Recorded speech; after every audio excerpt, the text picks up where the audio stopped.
আসসালামু আলাইকুম। বিভিন্ন চাকরি পরীক্ষায় অনুপাত থেকে এই অঙ্কটি বারবার আসতে দেখা যায়। দেখো, খুবই গুরুত্বপূর্ণ ক্লাসটি, অবশ্যই দেখতে পাচ্ছ। এখানে যে 16তম বিসিএসএ প্রশ্নটি এসেছে, আবার প্রাথমিক সহকারী শিক্ষক নিয়োগ 2015 সালে এসেছে। এই ধরনের প্রশ্ন কিন্তু বারবার আসে।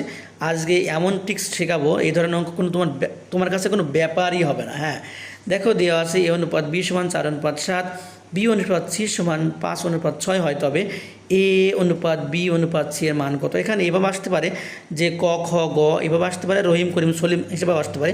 একই ট্রিক্স। আগে লিখবার চাচ্ছে কি, দেখো এ অনুপাত বি অনুপাত সি, তাহলে তুমি ছোটো করে এ বি এবং সি লিখে নাও।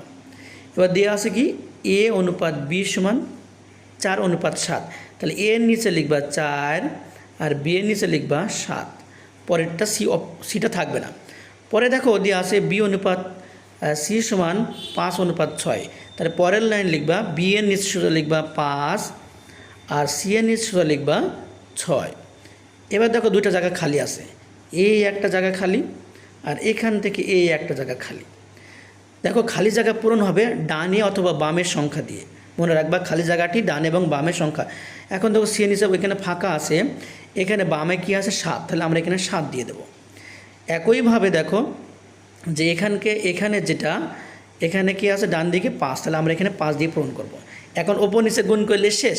ওপর নিচে গুণ করো, দেখো ওপর নিচে গুণ করলে 4 5 20 অনুপাত 5 7 35 অনুপাত 6 7 42। দেখো অনুপাত উত্তর মিলাও অপশনে, দেখো গ নম্বর অপশনটি তাকাও সবাই, 20 অনুপাত 35 অনুপাত 42 স্পষ্ট হয়ে যাচ্ছে। হ্যাঁ, তুমি কি অঙ্কটা বুঝতে পেরেছো?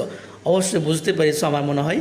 আর বুঝতে যদি পেরেই থাকো, পরবর্তী একটা অঙ্ক দিচ্ছি, এই অঙ্কটা তুমি হুবহু একই রকম তুমি করে দেখাও।